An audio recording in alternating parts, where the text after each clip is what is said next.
Please support this channel by clicking on the links below. Malcolm X, A Life of Reinvention by Marable.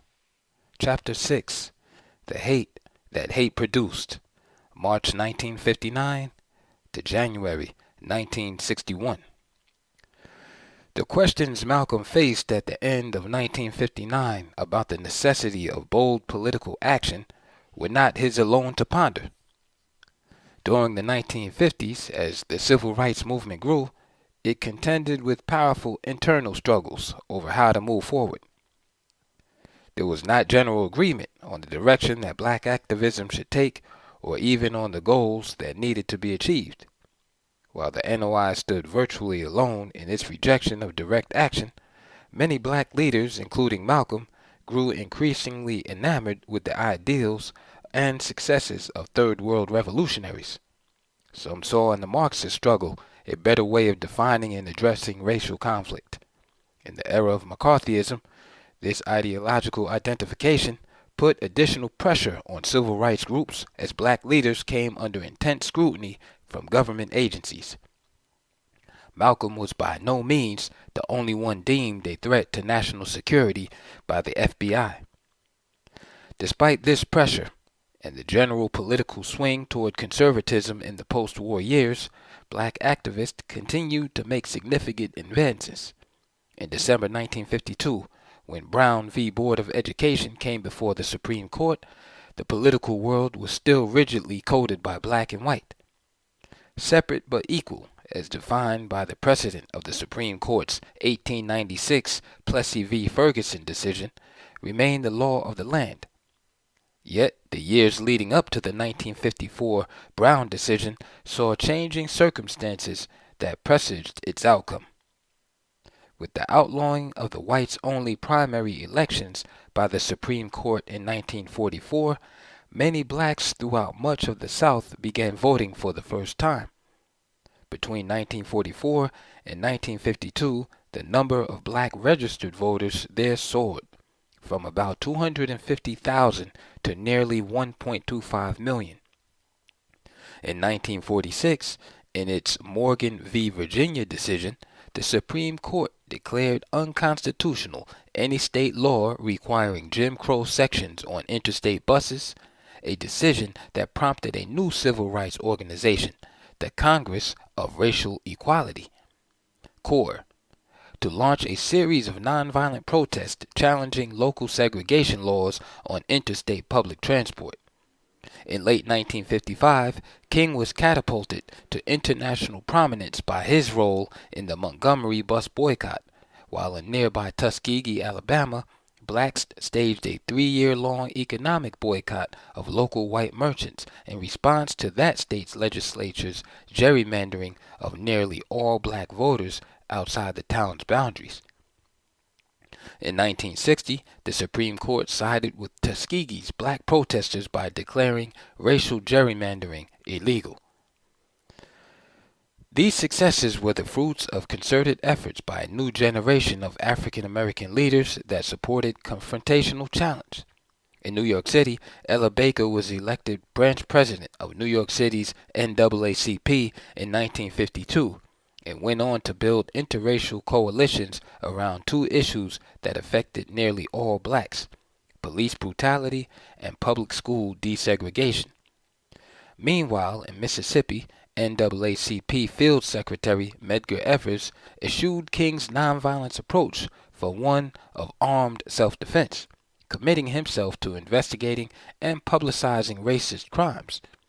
In 1957, Baker, Bayard Rustin, and liberal attorney activist Stanley Levinson drafted a series of papers to develop what would become the agenda of the new Southern Christian Leadership Conference, SCLC. What these individuals shared was a willingness to place their own lives at risk. They were all critical of the slow pace of reforms by older civil rights leaders. Economic boycotts, civil disobedience, and youth organizing they believed should spearhead their protests. The frightening specter of McCarthyism and virulent anti-communism had taken its toll among black liberals. America's most prominent African American sociologist, E. Franklin Frazier, for example, had been investigated by the FBI for belonging to the Negroes People Committee to aid Spanish democracy in the 1930s. Educator and Eleanor Roosevelt confidant Mary McLeod Bethune was grilled by authorities for membership in the American Committee for the Protection of the Foreign-Born. But the political virus had run its course, and as the anti-communist demagogues retreated, there was a rebirth of a black left, whose resurgent fortunes were symbolized by the status of controversial singer and actor Paul Robeson. Banished from stage and screen during the years of McCarthy repression, Robeson had his passport confiscated by the State Department. Yet in 1958, his comeback tour across the United States received strong support from the black community. These concerts coincided with the publication of his manifesto, Here I Stand, part memoir and part political commentary, which emphasized the struggles for independence in Africa as well as the fight for civil rights within the United States. The book was widely praised in the African American press, yet did little to endear Robeson to white authorities. When the Prime Minister of India, Jawaharlal Nehru, called for a national celebration of the singer's 60th birthday, the United States tried unsuccessfully to pressure his government to cancel the event. Perhaps no single person better symbolized the trends toward militancy than Robert F. Williams.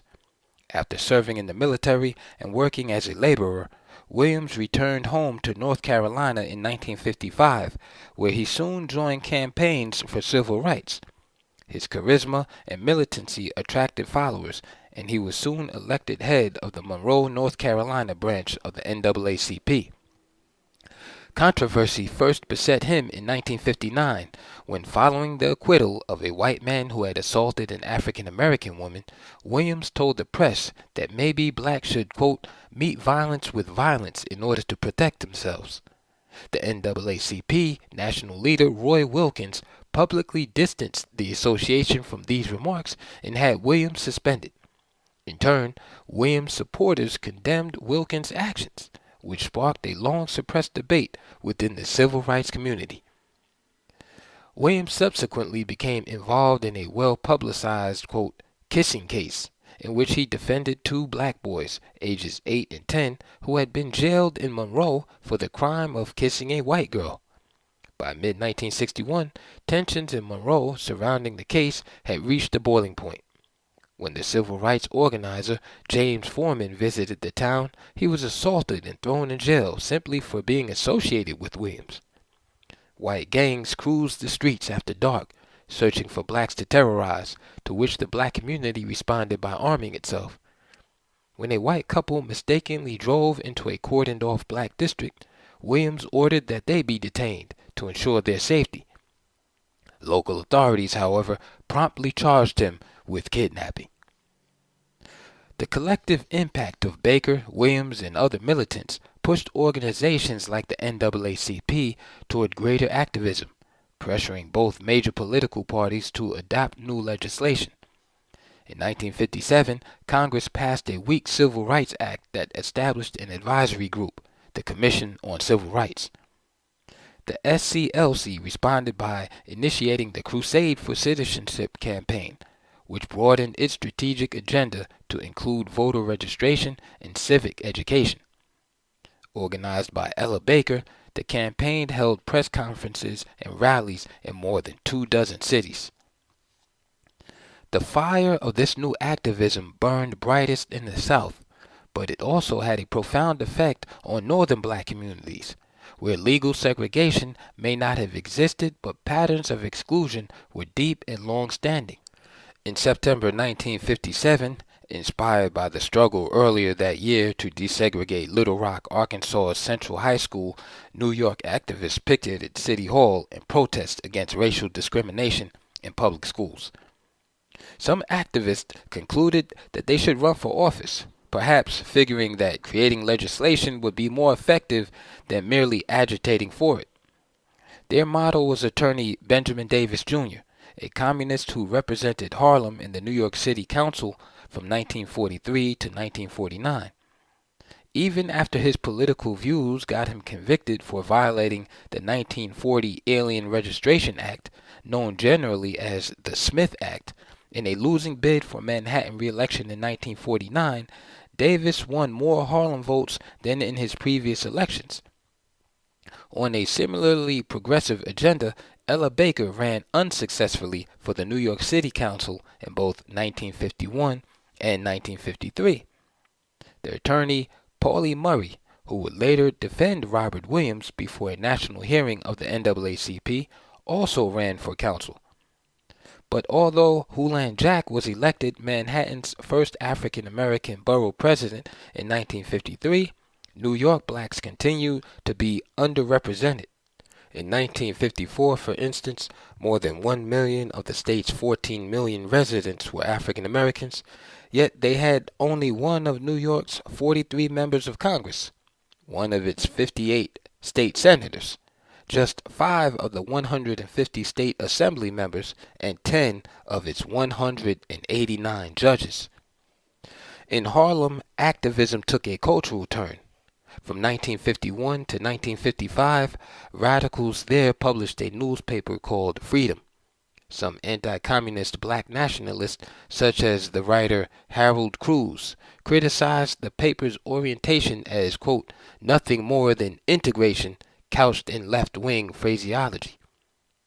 The paper soon closed, but in early 1961, many of its old staff established a new quarterly, Freedom Ways, as a link between black communists, independent radicals, and the left wing of the civil rights movement. For nationals like Cruz, however, even the new magazine was compromised due to its associations with the Marxist left. Despite such ideological misgivings, the majority of the new generation of radicals increasingly came under the influence of the black left, best illustrated by the growing African American fascination with Cuba. In January 1959, an unlikely band of guerrilla fighters led by Fidel Castro had wrested control of the country from the dictator Fulgencio Batista. Though Castro traveled to Washington in April to reassure the Eisenhower administration of his good intentions, the U.S. government quickly concluded that the new regime was anti-American and set to work trying to destabilize it. American radicals who sympathized with the Young Revolution responded by establishing the Fair Play for Cuba Committee, which attracted such notable intellectuals as Allen Ginsberg, C. Wright Mills, and I. F. Stone. A significant number of African American artists and political activists joined the committee, or at least publicly endorsed Castro's revolution. These included journalists William Worthy and Richard Gibson, writers James Baldwin, John Oliver Killens, and Julian Mayfield, and, unsurprisingly, Robert Williams. In June 1960, the committee sponsored Williams' first trip to Cuba, and the following month organized an African American delegation which he led. Its members included Mayfield, playwright-poet Leroy Jones, later Amari Baraka, historian John Henry Clark, and Harold Cruz. Even for bitter anti-communists like Cruz, the experience was inspirational. Quote, the ideology of a new revolutionary wave in the world at large, he observed, had lifted us out of the anonymity of lonely struggle in the United States to the glorified rank of visiting dignitaries. But Cruz struggled to maintain his objectivity, much as Malcolm did under similar circumstances several years later when he visited Africa. To Cruz, the fundamental questions to be answered were, what did it all mean, and how did it relate to the Negro in America? A significant lesson, he wrote, reflecting the increasingly militant feelings among black activists was the relevance of force and violence to successful revolutions. As the civil rights movement adopted an increasingly confrontational approach, including a mix of protest and politics, Malcolm and the NOI watched from a distance. Holding fast to its doctrine of strict separatism, the nation had little to contribute to the dialogue over how best to change the existing order. Many of the nation's leaders did not truly understand the growing civil rights struggle. they were still convinced that they should distance themselves from anything controversial or subversive. Yet when it came to competing for the minds of black Americans, the issue-based platforms and forceful personalities within the black freedom movement presented a direct challenge to the NOI. The positive press coverage received by King and other civil rights leaders gave them a relevance to political realities that the NOI lacked. In a letter written in April 1959 to James 3X Shabazz, the newly appointed minister of Temple No. 25 in Newark, Muhammad expressed concern about, quote, the all too frequent clashes with law enforcement agents that we, the believers of Islam, are being involved in. He was troubled by the confrontation in Malcolm's home between the NYPD and the NOI members, as well as by the publicity surrounding the subsequent trial. Whenever an officer comes to serve a notice or to arrest you, you should not resist, whether you are innocent or guilty, he instructed. We must remember that we are not in power in Washington, nor where we live, to dictate to the authorities. Lawyers, bonds, and fines are expensive, and being beat up and bruised is too painful to bear for nothing. Allah would ultimately punish those who had mistreated his followers. But remember that you should not be the cause for them to take the opportunity to mistreat you, since you know not that the devil has no justice for you. Privately, Malcolm disagreed. The extensive press coverage around the trial of the Mollets, Minnie Simmons, and Betty, he thought, generally presented the Nation of Islam in favorable light. If it had not been for the on-the-spot reporting of the Amsterdam News from the very beginning of the case, he wrote in a public letter, these innocent people would now be behind bars. He astutely linked the NOI's confrontation with the police to the larger struggle for the civil rights and the need for a crusading African-American press. Some of Malcolm's ministers inside the NOI surely felt the same way. He was looking beyond the NOI to non-Islamic black Americans and making overtures to blacks outside the nation, as indeed he had done for several years. It was during this time that he was contacted by a young African American representative of the local television station WNTA, Channel 13, Louis Lomax, who was preparing a series of television programs about the NOI. Lomax was working on the project with another journalist, Mike Wallace, who by the late 1950s had become a familiar presence on New York area television. The two men had different reasons for approaching the NOI.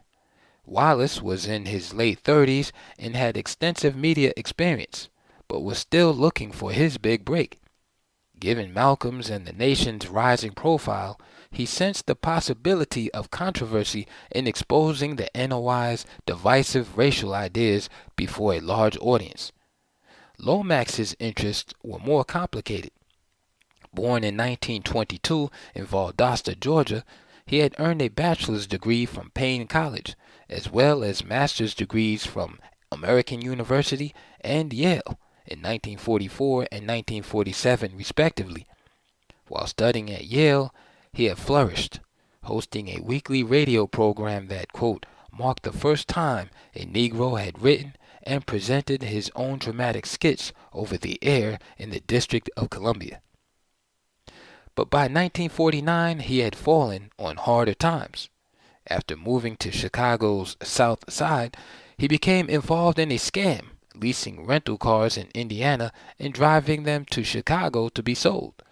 The police easily tracked down the stolen cars and busted him. He was convicted of a series of larcenies and remained behind bars until paroled in November 1954, during which time his wife had divorced him. In 1956, he had an unexpected reversal of fortune. That February, his parole officer gave him permission to work for the Associated Negro Press in Washington. The opportunity revitalized Lomax. During the next 3 years, he placed articles in such newspapers as the New York Daily News and the New York Daily Mirror, and analytical pieces in magazines such as Pageant, Coronet, and The Nation. Through these, his name reached Wallace, who offered him the job of conducting pre-interviews with guests prior to their appearance on his show. It was Lomax who came up with the idea of a series devoted to the NOI, having secured Elijah Muhammad's approval through Malcolm. Lomax may also have shared with Malcolm his history in prison, which would have strengthened their relationship. Ideologically, Lomax was an integrationalist, yet he found much to admire in the self-sufficiency and racial pride exuded by nation members. The NOI gave him permission to film Muhammad at a rally in Washington on May 31st. After weeks compiling footage, Lomax delivered the reels to Wallace, who edited and narrated the series for maximum shock value. The confrontational title, "The Hate That Hate Produced," was a covert appeal to white liberals, which reflected Wallace's politics. After all, white America had tolerated slavery and racial segregation for centuries. Was it really so surprising that a minority of Negroes had become as racist as many whites? The Wallace-Lomax series appeared on New York City's WNTA-TV in 5 half-hour installments from July 13th to July 17th. 1 week later, the channel aired a 1-hour documentary hosted by Wallace on the black supremacy movement, comprising segments from the earlier broadcasts. It was probably fortunate that Malcolm was out of the country when the programs appeared, because they sparked a firestorm. Civil rights leaders, sensing a publicity disaster, could not move quickly enough to distance themselves.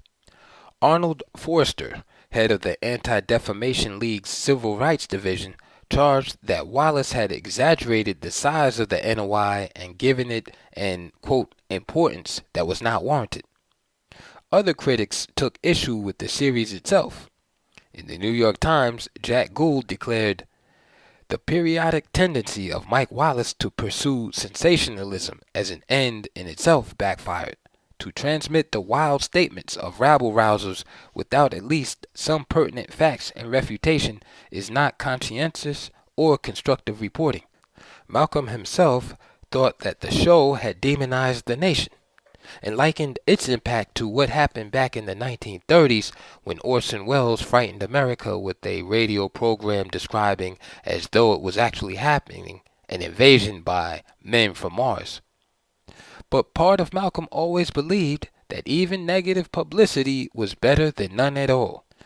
Outcry notwithstanding, the show had effectively brought the NOI to a much wider audience. There was an instant avalanche of public reaction, recalled Malcolm. Hundreds of thousands of New Yorkers, black and white, were exclaiming, "Did you hear it? Did you see it?" preaching hate of white people. The controversy spread quickly. After the negative response from the New York press, the national weeklies followed, characterizing the NOI as black racist, black fascist, and even possibly communist-inspired. Faced with heated criticism from the African American community, Malcolm dismissed his black middle-class opponents as Uncle Toms. The intense publicity changed the lives of nearly everyone connected with the series. It gave Wallace the break he needed. The national exposure led to an offer from a group of Westinghouse-owned stations to cover the 1960 presidential campaign, and in 3 years he was hosting the national morning news for CBS. Later, he would turn down Republican presidential candidate Richard Nixon's offer to become his press secretary, instead accepting a new assignment as a reporter on CBS's 60 Minutes, which became the longest-running news feature program in television history.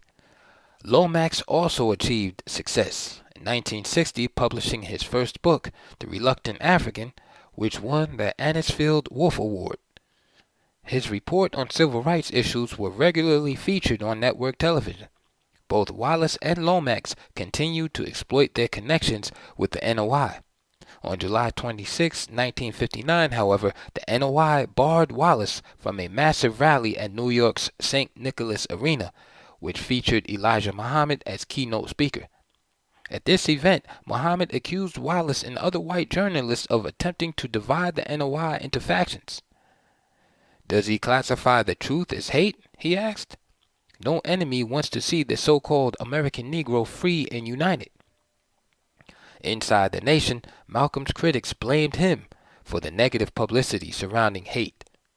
NOI ministers who were against media interviews now felt justified in banning members from talking to the press. The view from Chicago's headquarters, however, was much less severe. When a young doctoral student, C. Eric Lincoln, asked for help with his dissertation about the NOI, Muhammad, Malcolm, and other Muslims consented. Lincoln's study, published in 1961 under the title The Black Muslims in America, became the standard work for decades. As the dust settled, even Lomax found his way back into the nation's good graces. When he subsequently approached the NOI to write his own book about the sect, its leaders were generous with their time. Lomax's 1963 study, When the Word is Given, is perhaps the single best resource about the NOI's inner workings prior to Malcolm's split from the sect. Despite his own commitment to racial integration, Lomax tried to present a balanced, objective critique of the NOI's strengths and weaknesses. He correctly identified the malaise among working-class blacks that several years later would feed the anger beneath black power.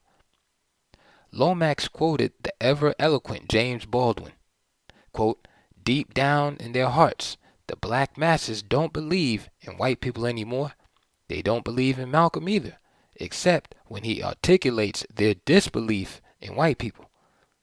The Negro masses neither join nor denounce the black Muslims. They just sit at home in the ghetto amid the heat, the roaches, the rats, the vice, the disgrace, and rue the fact that come daylight they must meet the man, the white man, and work at a job that leads only to a dead end."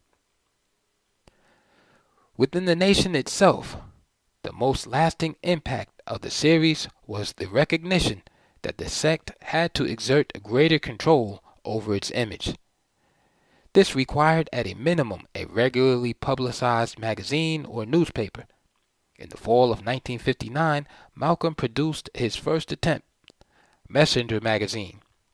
He may have been drawing upon an older Harlem tradition, as a previous paper named The Messenger, edited by A. Philip Randolph and Chandler Owen, had been published from 1917 to 1928.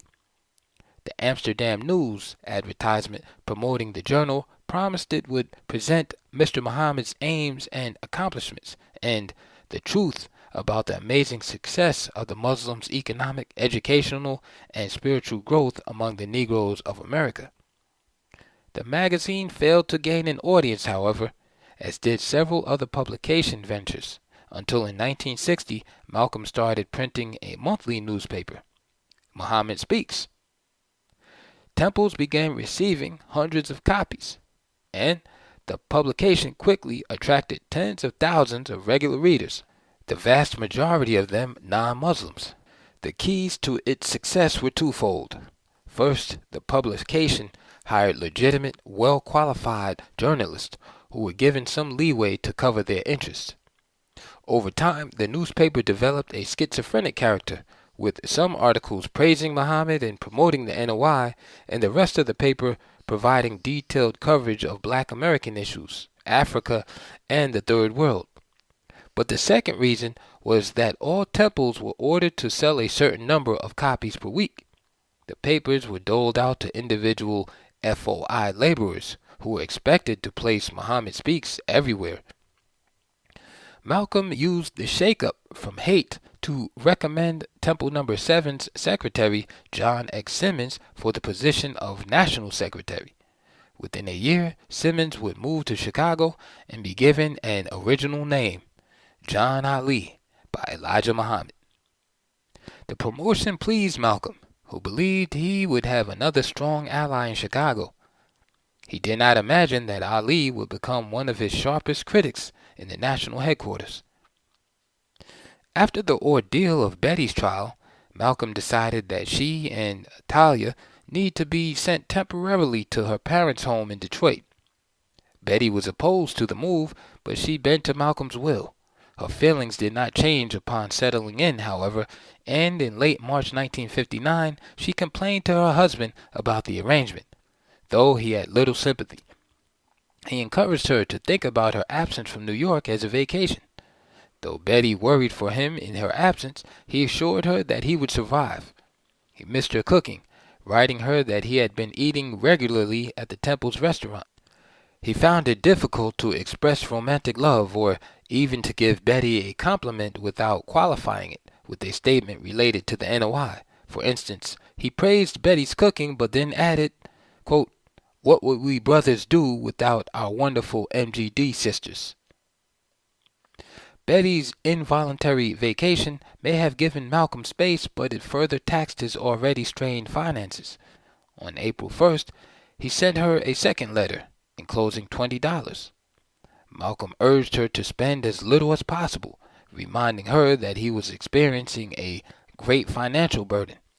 He then reminded her that the airfare to Detroit had been expensive and that staying in Detroit would also be costly. Malcolm went on to offer a statement that seems almost comically paradoxical. He urged her again to enjoy yourself, but don't buy anything, except items that were absolutely essential. To save money, he instructed her not to phone him, but instead write a letter. He even enclosed some stamps in the envelope he mailed to her. Feeling spurned and stranded, Betty once again fell into a depression and entertained thoughts about fleeing her marriage. By this time, Malcolm viewed his wife largely as a nuisance, someone he was obliged to put up with rather than as a loving life partner. The wounds from Betty's sexual taunting were still too fresh. He focused his energies instead on the nation and the major events it had planned for 1959. The largest public occasion involving Malcolm that year was a major rally and speech by Elijah Muhammad in July at New York City's St. Nicholas Arena. Muhammad declared that he and the nation were backed by 500 million people who are lifting their voices to Allah 5 times a day. In effect, he was laying claim to full membership within Islam's global community, a notion that would have been vigorously rejected by the vast majority of Orthodox Muslims in the United States. Within the small, mostly Sunni immigrant communities that traced their lineage to the Middle East, Southern Asia, and Northern Africa, Muslims understood the NOI to have little in common with their faith. Let us fervently pray that the readers of the Courier will not confuse the sect of Mr. Muhammad with that of true Islam, wrote Yusuf Ibrahim, an Algerian, in a letter to the Pittsburgh paper. Believers in Allah recognize no such thing as race. Perhaps to quell outside critics, the nation took several measures to affirm its connections with the global Islamic community. Muhammad began his 1960 publication, Message to the Black Man in America, with a Quranic verse. He it is who sent his messenger with the guidance and the true religion, that he may make it overcome the religions, all of them, though the polytheist may be adverse.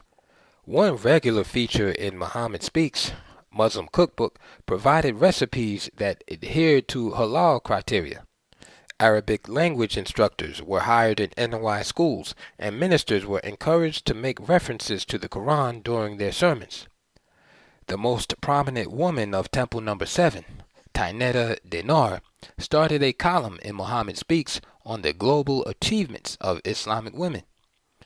It was in this spirit of confraternity that the NOI had cabled its congratulations to the Afro-Asian Solidarity Conference held from December 26, 1957 to January 1, 1958 in Cairo, under the auspices of Egypt's President Gamal Abdel Nasser. The sect had much to gain from recognition or even acknowledgement by major Muslim states and Egypt. Nasser reciprocated the gesture the following year by sending greetings to Elijah Muhammad at the Savior's Day Convention. This was followed by an invitation from Nasser's government to Muhammad to visit Egypt and to make the Hajj to Mecca. Muhammad planned to visit the Middle East, but he encountered some difficulties from the U.S. government regarding overseas travel. The decision was made to send Malcolm first as Muhammad's emissary. Malcolm would establish the necessary contacts for Muhammad and members of his family to follow. Malcolm was undoubtedly thrilled to receive the assignment, but in proper NOI tradition, he could not display excessive enthusiasm. He duly applied for a passport.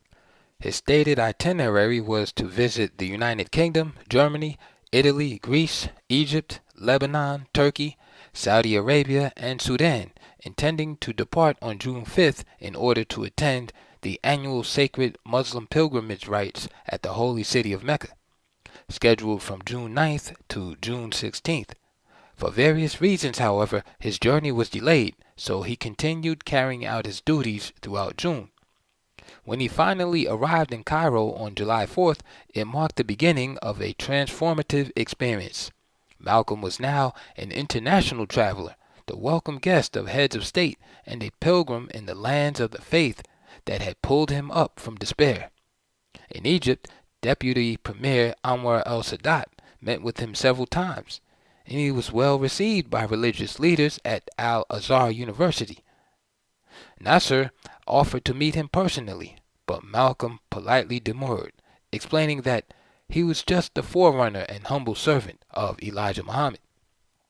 He planned to stay briefly in Egypt before visiting Mecca and touring Saudi Arabia at length, but shortly after his arrival he fell ill with dysentery and ended up spending 11 days there. During his stay, a series of prominent Egyptians extended overnight accommodations in their homes to him. Having long practiced the NOI's peculiar version of Islam, Malcolm found himself embarrassed at times by his lack of formal knowledge of the Muslim religion. While in Egypt, he was expected to participate in prayers with others 5 times daily, but confessed to an acquaintance that he didn't understand the Arabic language and had only a sketchy notion of the prayer ritual. When his dysentery finally abated, he traveled to Saudi Arabia, where enslavement of people of African descent had existed for more than 1,500 years. From the perspective of most black Americans, Saudi Arabia would have appeared to be a non-white society, with blacks relegated to the bottom. Writing from the Kandara Palace Hotel in Jeddah, he described the physical appearance of the Saudi population as ranging from regal black to rich brown, but none are white. Most Arabs, he noted, would be right at home in Harlem, and all of them refer warmly to our people in America as their brothers of color. His own race, so long the prism of his self-definition, receded in importance. Many Egyptians didn't identify him as Negroid because of his color until they saw him closer, noted one of his fellow travelers. The episode taught Malcolm that racial identities were not fixed. What was black in one country could be white or mulatto in another.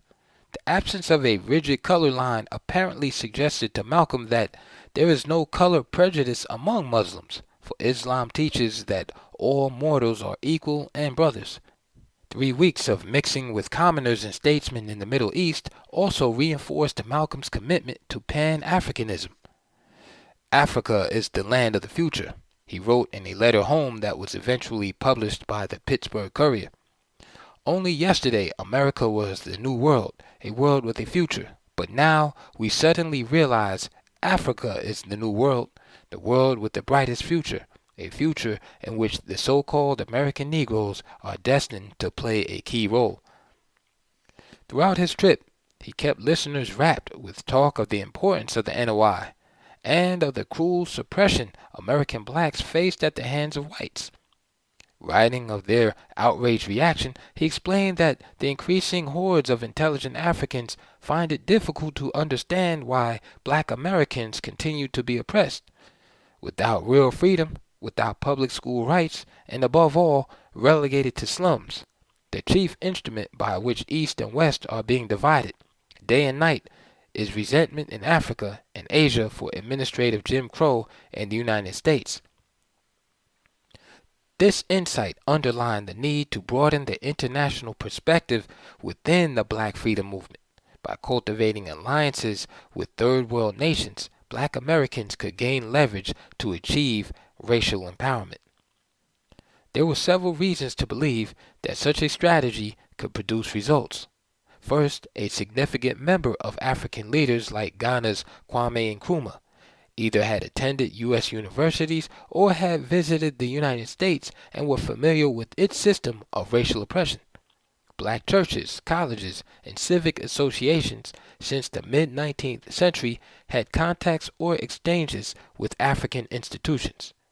This was especially the case in South Africa, where the parallels between apartheid and legal Jim Crow were obvious. Finally, a good number of revolutionary anti-colonial movements, such as Algeria's National Liberation Front, were non-communist.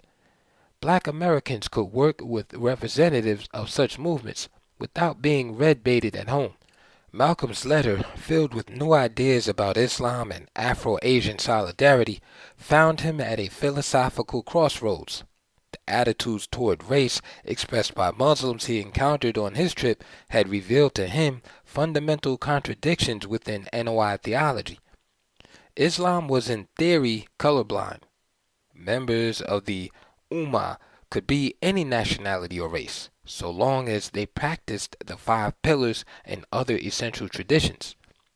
Whites could not be categorically demonized. Malcolm came to realize during this trip that if the NOI were to continue growing, its sectarian concepts and practices, such as Yaqub's history, might have to be abandoned, and the assimilation of Orthodox Islam would need to be accelerated. Pan-Africanism presented a different problem. Using Third World solidarity to leverage change in America came to seem increasingly viable, yet this premise contradicted the NOI's dogma that reforms were impossible to achieve under white rule and that peace required a separate black state. Most troublingly, there was the question of leadership. The Shahada confirms that only Muhammad is the final prophet of God. To move closer to true Islam meant that Elijah's claim to be Allah's messenger would inevitably have to be questioned. Perhaps because the trip marked the beginning of Malcolm's private concerns with the NOI's organization, he was virtually silent about it in the autobiography. He could obviously see the discrepancies between what he had been taught by Elijah Muhammad compared to the richly diverse cultures that he had observed. All Muslims clearly were not black. Malcolm's letter to the Pittsburgh Courier, however, as well as stories he recalled of his experiences, conveyed how vividly the trip impressed itself on his mind. Its lessons continued to be heard in the developing philosophy that he expressed through his public speeches. Malcolm's 1959 tour was widely publicized both within the NOI and by African American newspapers. Yet, after he returned on July 22nd, he spoke only briefly about his trip, focusing instead on the controversy created by the hate that hate produced. He tried to convey when he had learned about the Islamic world to Temple No. 7 members, and even then he spoke carefully, perhaps trying to avoid presenting ideas that might seem at odds with the NOI's basic tenets. Muslims in the Far East, he said, were intensely curious to learn how it was that he professed to be Muslim yet spoke no Arabic. He had explained to them that he had been kidnapped 400 years ago, robbed of his language, of religion, and robbed of his name and wisdom. Plans moved forward for Elijah Muhammad to make his own trip, sometime during the first half of November 1959. Muhammad set out with 2 of his sons, Herbert and Akbar. He later claimed to have accomplished a Hajj, but because his journey to Mecca took place outside of the officially sanctioned Hajj season, technically he had made Umrah, a spiritually motivated visit, even though the Umrah is widely accepted throughout the Muslim world as a legitimate pilgrimage. More important was the official acceptance of Muhammad and his small delegation by Saudi authorities who controlled access to the city for worshippers. Muhammad arrived back home on January 6, 1960. Like Malcolm, he had been profoundly affected and set about implementing changes to give the NOI a stronger Islamic character. At the next month's Savior's Day convention, he ordered that the NOI's temples would henceforth be called mosques, in keeping with Orthodox Islam. More significantly, the pace of Islamization was accelerated. Arabic language instruction increased, and he sent his own son, Akbar, to study at Al-Azhar University in Cairo. Yet he must have seen, as Malcolm had, that his own position presented special challenges when it came to reconciling the NOI with Orthodox Islam. His authority, and indeed much of the wealth and prosperity he had accrued, derived from his special, if fictive, status as Allah's messenger, a status he had no intention of relinquishing. To maintain his supremacy while remaking the face of the NOI would prove a difficult balancing act. 1960 may well prove to be a year of decision for the American Negro.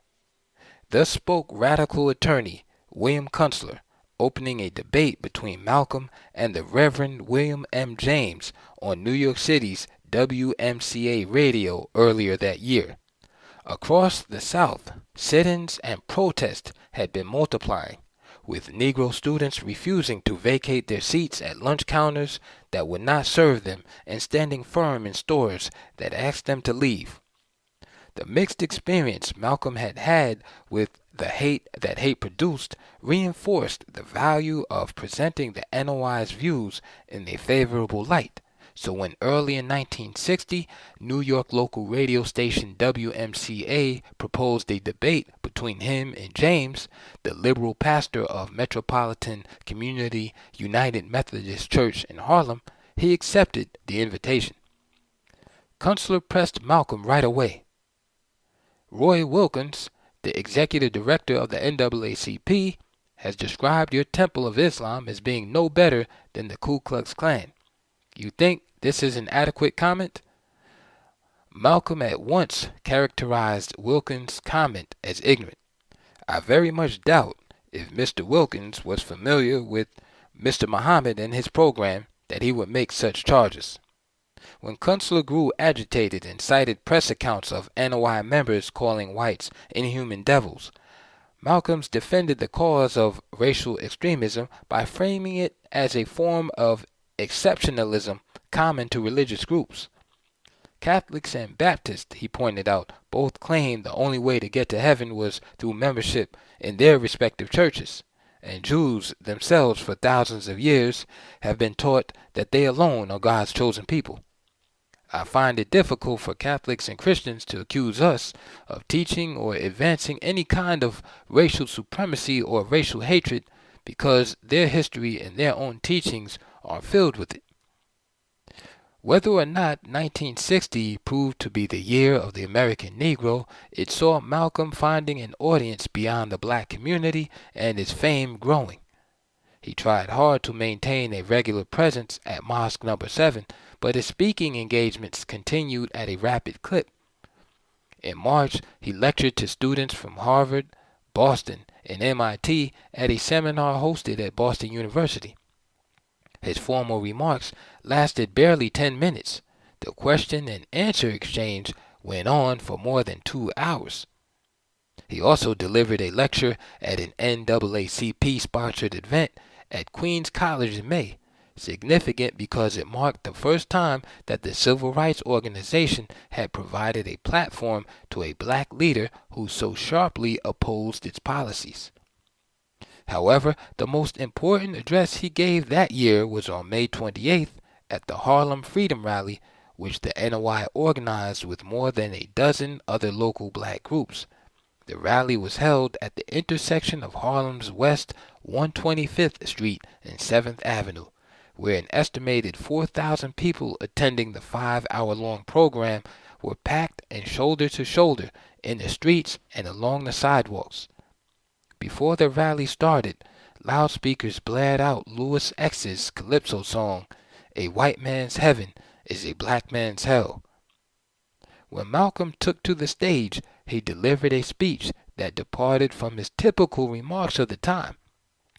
He made a consciously broad appeal, focusing not on the NOI but on the black people of Harlem, the black people of America, and the black people all over this earth.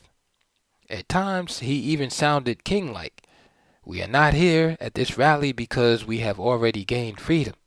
No, we are gathered here rallying for the freedom which we have long been promised but have not yet received. Throughout his remarks, he used the racially inclusive language of the civil rights cause, freedom, equality, and justice, as the framework for building an all-black militant coalition based in the Harlem ghetto. Negroes aligned with the NAACP and National Urban League would find it difficult to argue against such rhetoric which had neatly appropriated their own. A central purpose of the rally, Malcolm told his audience, was to listen to a variety of African American leaders, including some who have been acting as our spokesmen and representing us to the white man downtown. He offered no criticism of moderates, instead emphasizing the necessity for Harlem's blacks to overcome the divisions in their community. His emphasis on the need for a united front projected an image of pragmatism and moderation, a remarkable term for a man who only months earlier had attacked integrationalist leaders as Uncle Toms. The speech met with tremendous success and was largely responsible for transforming Malcolm into a respected political leader in Harlem's civic life. Whether the NYPD's Boss Division knew ahead of time about his intentions, it assigned 6 detectives to attend the rally. One, a black officer named Ernest P. Latee, was apparently so disturbed by the song, A White Man's Heaven, that he purchased the record and attached it to his report. Reactions among the detectives in general raised enough concern to result in a significant increase in Boss's surveillance. As Malcolm's schedule of media appearances, college lectures, and speeches grew throughout 1960, so did criticism of him within the NOI. To demonstrate his loyalty, he attended many of Muhammad's public talks while keeping track of local mosque and devoting himself to Mosque Number 7 at all hours. He also promoted a cult around Muhammad, suggesting that the apostle could commit no sins or errors of judgment. If you look at the development of the Nation of Islam, Louis Farrakhan explained it was Brother Malcolm who started referring to Elijah as the Honorable Elijah, and who started making us say over and over again, Messenger Elijah Muhammad taught me, or Messenger Elijah Muhammad teaches us. He was driving the point home that Elijah Muhammad was a messenger of God. Malcolm's high profile continued to generate speaking invitations at major universities, which introduced him to a significantly larger and wider audience than any of his own co-workers inside the nation. FBI informants even reported that Malcolm might run for public office. On October 20th, at Yale Law School Auditorium, he was matched with Herbert Wright, the NAACP's National Youth Secretary. Before a standing room only crowd, Wright predictably promoted the cause of racial integration, calling for the use of litigation, education, and legislation to achieve reforms. Malcolm rejected this in favor of the total separation of the races. At the end of the debate, NOI members circulated among the throng of white students, selling records featuring A White Man's Heaven is a Black Man's Hell. The debate with Wright represented, on balance, a retreat from the positions favoring civil rights that Malcolm had expressed at the Harlem rally only months before.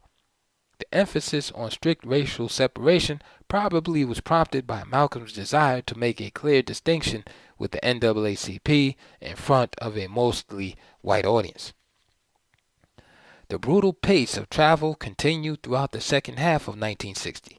Although NOI-related businesses consumed most of his energies, Malcolm continued to look for ways to reach a wider public. The radio interviews and debates reached a largely intellectual and middle-class audience. What he was looking for was a way to establish himself on par with other national and international leaders. As fate would have it, An opportunity to crash international headlines came gift wrapped from the Cuban Revolution. In September 1960, Cuban Prime Minister Fidel Castro traveled to New York City to attend the United Nations General Assembly. Across Harlem, news of his impending trip set off great excitement among leaders of the local black left. They quickly arranged a welcoming committee, which Malcolm joined. When the Cuban delegation arrived, it checked into the well-appointed Shelburne Hotel on Lexington Avenue on 37th Street. Tension soon ran high. The Cubans already felt insulted by the State Department, which had confined the 85-member delegation's freedom of travel to Manhattan Island. Then a dispute arose over the bill at the Shelbourne, with an outraged Castro accusing the hotel of making unacceptable cash demands. At first, he threatened to move his entourage to Central Park. "We are mountain people," he explained proudly. "We are used to sleeping in the open air." United Nations Secretary General Dag Hammarskjöld scrambled to secure lodgings for them at the Midtown Commodore Hotel, but he was too late. Malcolm and the Harlem Welcoming Committee had swooped in and invited the Cubans to stay at the Hotel Teresa at 7th Avenue and 125th Street. The 11-story hotel had 300 guest rooms. The new guests reserved 40 of them, in addition to 2 suites, one of which was for Fidel. A Washington Post writer speculated that Castro, who has made overtures to the U.S. Negro leaders to support his left-leaning revolution, apparently was trying to get as much propaganda as possible out of his move. The Soviet Premier, Nikita Khrushchev, who was attending the same UN session, immediately sensed an opportunity and within hours drove uptown and met with Castro for the first time. Meanwhile, thousands of Harlemites thronged the hotel to witness the comings and goings of the delegation and the various visits by international dignitaries. It wasn't long before a mix of political groups entered the crowd, pushing their own agendas.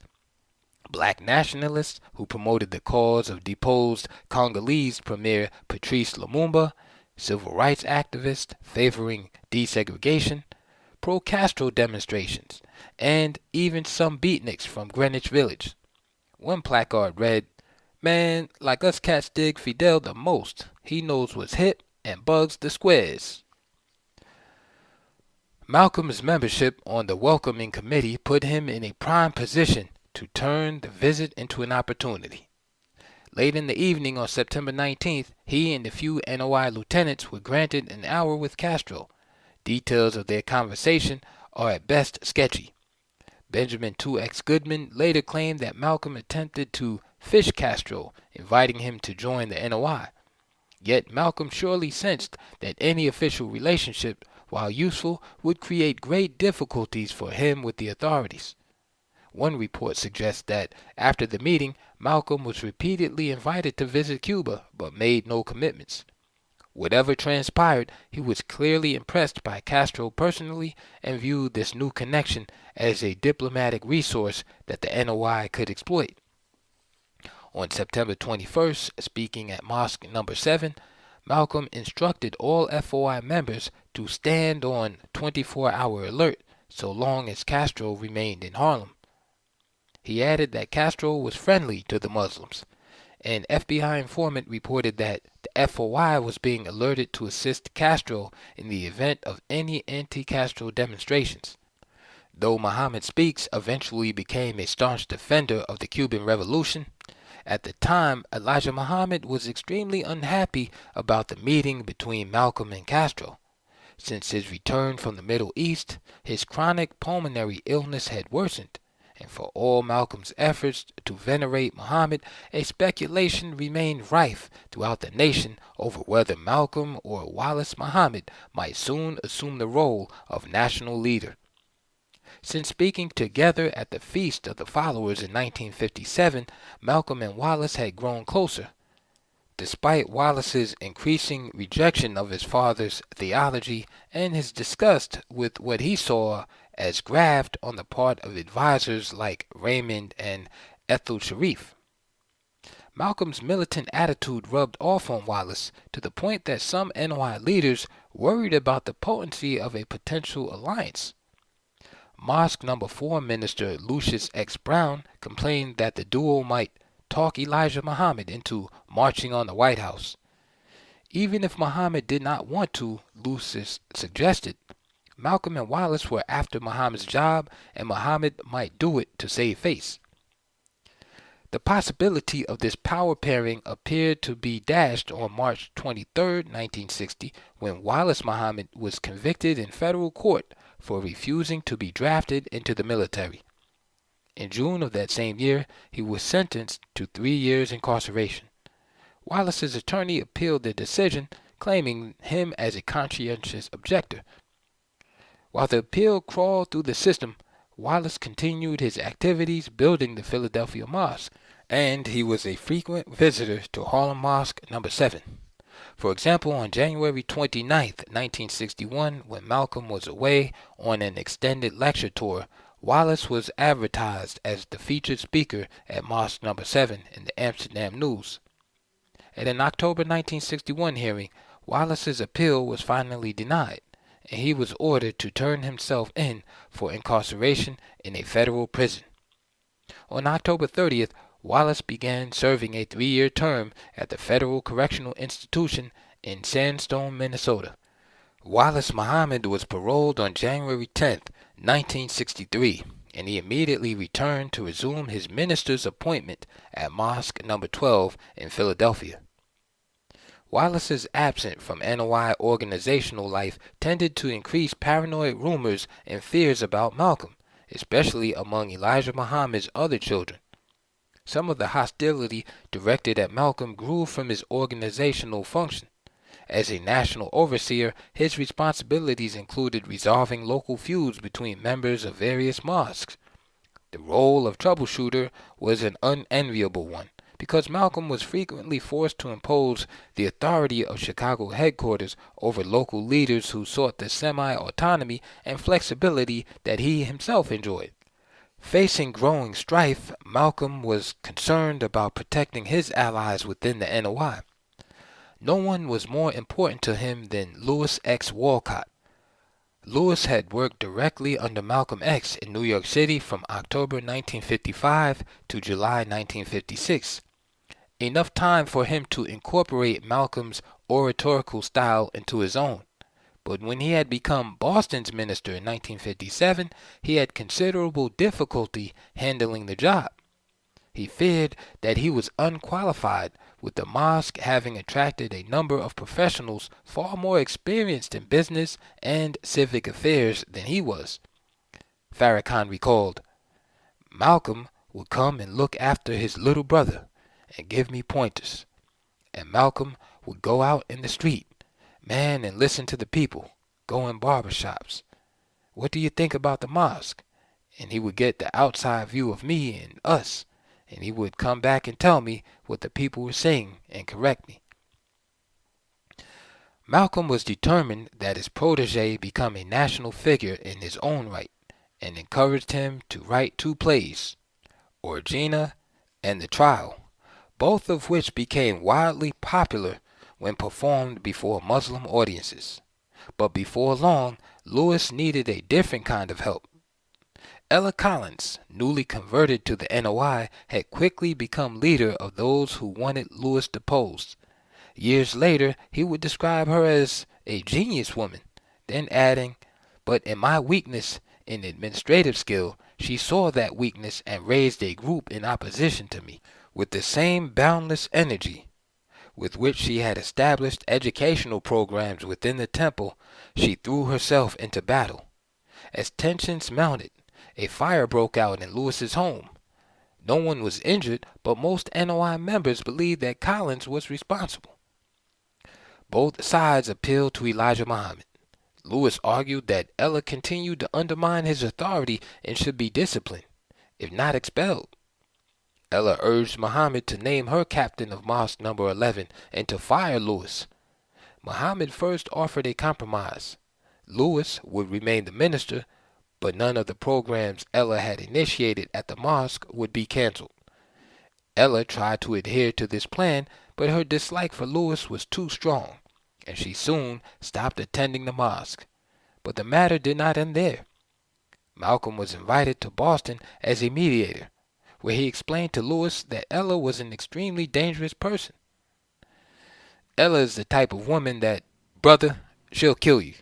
Malcolm had little choice but to back Lewis's decision to expel her, making her the second of his siblings after Reginald that Malcolm would sacrifice to his loyalty to the nation. By 1960, the black activist Bayard Rustin was almost 50 years old.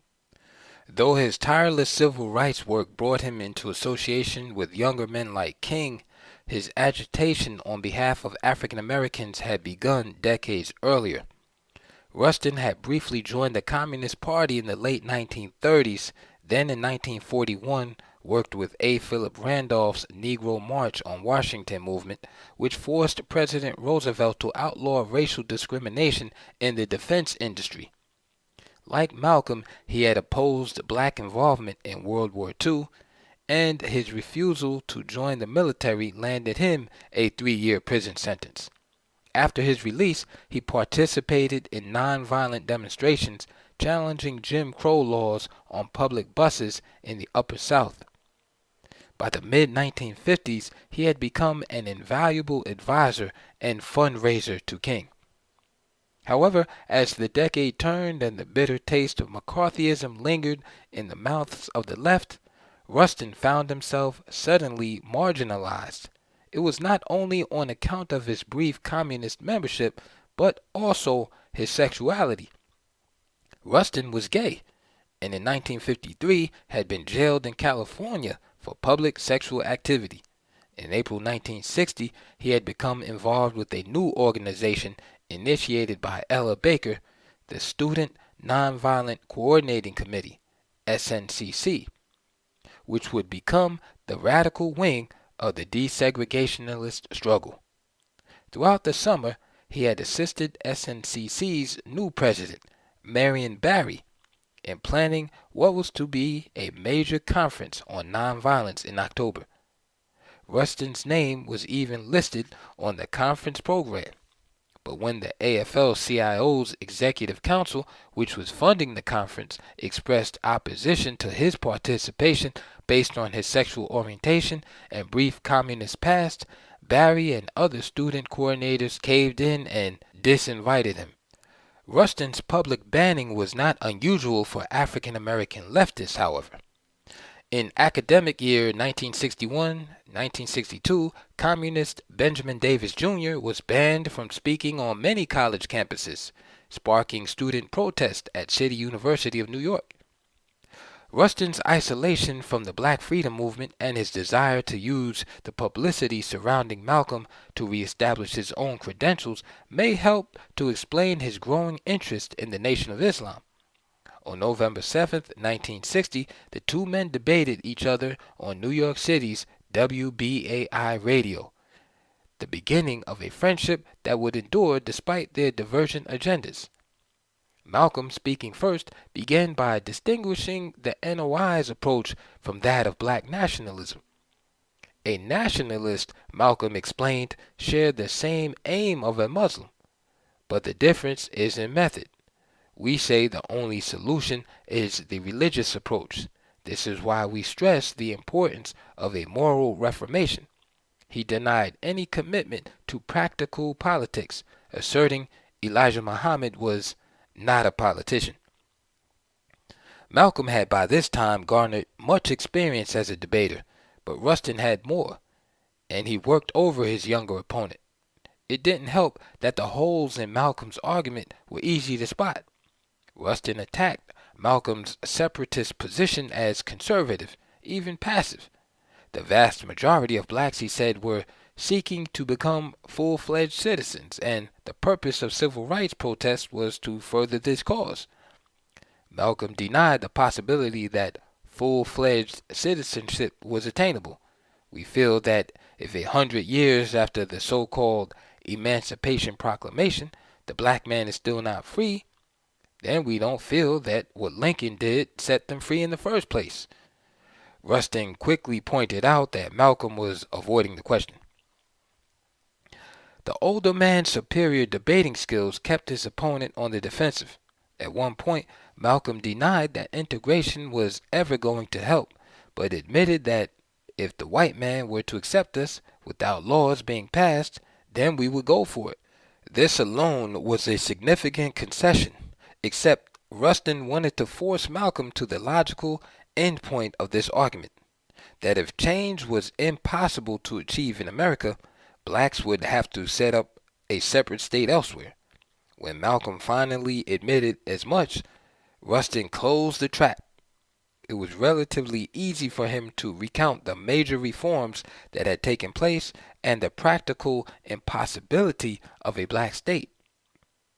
The great majority of Negroes are feeling that things can improve here. Until you have some place to go, they're going to want to stay. In a matter of minutes, the central weakness of the Nation of Islam had been exposed. It presented itself as a religious movement with no direct interest in politics. Yet, as King had shown, when it came to driving change, religion and politics did not need to be mutually exclusive. Hundreds of black Christian ministers were already using their churches as centers for mobilizing civil disobedience and voter registration efforts. The nation saw the white government as the enemy. Elijah Muhammad often claimed in speeches that the government had failed black Americans. But when John F. Kennedy's election in November 1960, largely on the wings of significant support by blacks, reforms seemed to be on the horizon. And even if those reforms were limited, the Garveyite notion of one or more separate black states was never a realizable alternative. Most devastating for Malcolm was that he knew Rustin was right. For all the strides the nation had made in promoting self-improvement in the lives of its members, its political isolation had left it powerless to change the external conditions that bounded their freedoms. Malcolm himself had already embraced the necessity of direct political action when he marched down Harlem's busiest thoroughfares and blockaded a police station to secure the safety of Johnson X. Hinton. And the Third World movements he embraced, from the post-colonial struggles inspired by Pan-Africanism to his identification with Castro, were driven fundamentally by a commitment to politics. Rustin showed that Malcolm was defending a conservative, apolitical program that by his own actions he did not endorse.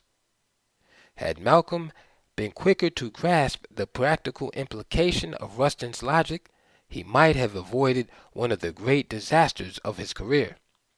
Soon after the debate, he was charged with leading the NOI's mobilization in Dixie. By the late 1950s, most civil rights organizations were devoting their resources to support campaigns across the South, and the NOI did not want to be caught out. In 1960, in Jackson, Mississippi, thousands of blacks had participated in an economic boycott of segregationist white merchants that proved to be 90 to 95% effective. That August, NAACP Field Secretary Medgar Evers investigated and publicized police brutality cases in the state. CORE was also poised for growth.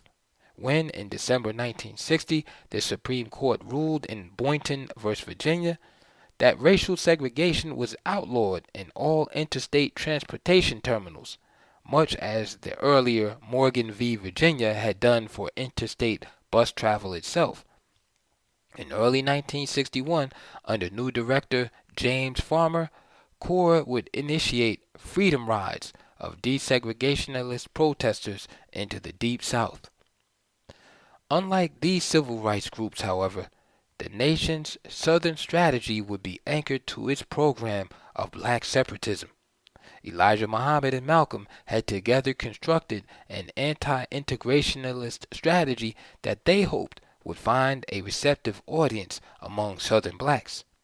A key element of their approach was to brand African American Christian clergy, especially those involved in nonviolent protest, as Toms, even though such an ugly attack directly contradicted Malcolm's public commitment to the building of a Black United Front.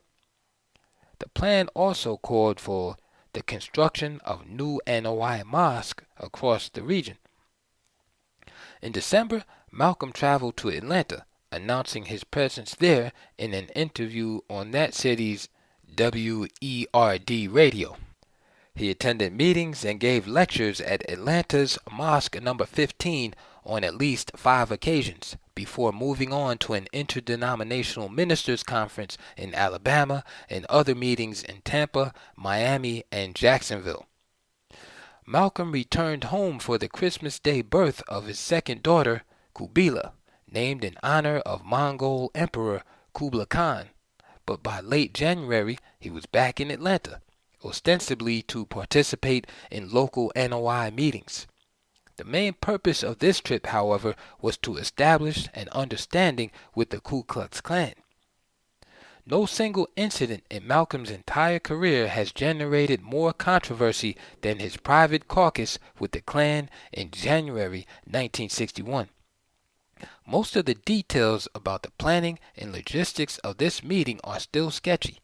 What is established is that despite a previous exchange of hostile letters between KKK leader J.B. Stoner and Elijah Muhammad, both the Klan and the NOI saw advantages to crafting a secret alliance. On January 28th, Malcolm and Atlanta NOI leader Jeremiah X met in Atlanta with KKK representatives. Apparently, the nation was interested in purchasing tracts of farmland and other properties in the South, and, as Malcolm explained, wanted to solicit the aid of the Klan to obtain the land. According to FBI surveillance, Malcolm assured the white racist that, quote, his people wanted complete segregation from the white race. If sufficient territory were obtainable, blacks could establish their own racially separate businesses and even government. Explaining that the nation exercised strict discipline over its members, he urged white racists in Georgia to do likewise, to eliminate those white traitors who assisted integration leaders.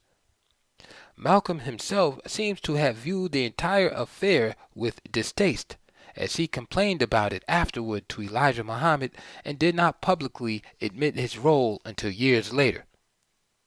Even then, he worked to distance himself, claiming that he had no knowledge about NOI Klan contacts after January 1961, though this seems highly unlikely. Jeremiah X, who was actively involved in the Klan negotiations, participated in a Daylight Klan rally in Atlanta in 1964, receiving the public praise of Ku Klux Klan Imperial Wizard Robert M. Shelton. To sit down with white supremacists to negotiate common interests at a moment in black history when the KKK was harassing, victimizing, and even killing civil rights workers and ordinary black citizens was despicable. Malcolm's apologetics about negotiating with white racists were insufficient. He had also told the Klansmen that, quote, the Jew is behind the integration movement, using the Negro as a tool. He had to know that his overture would be used to undermine the struggle for blacks' equal rights, that Klansmen and white supremacists were committed to murdering civil rights leaders in the region. Malcolm's uncritical adoption of Elijah Muhammad's conservative black separatist policies had led him to an ugly end. End of Chapter 6. Please support this channel by clicking on the links below.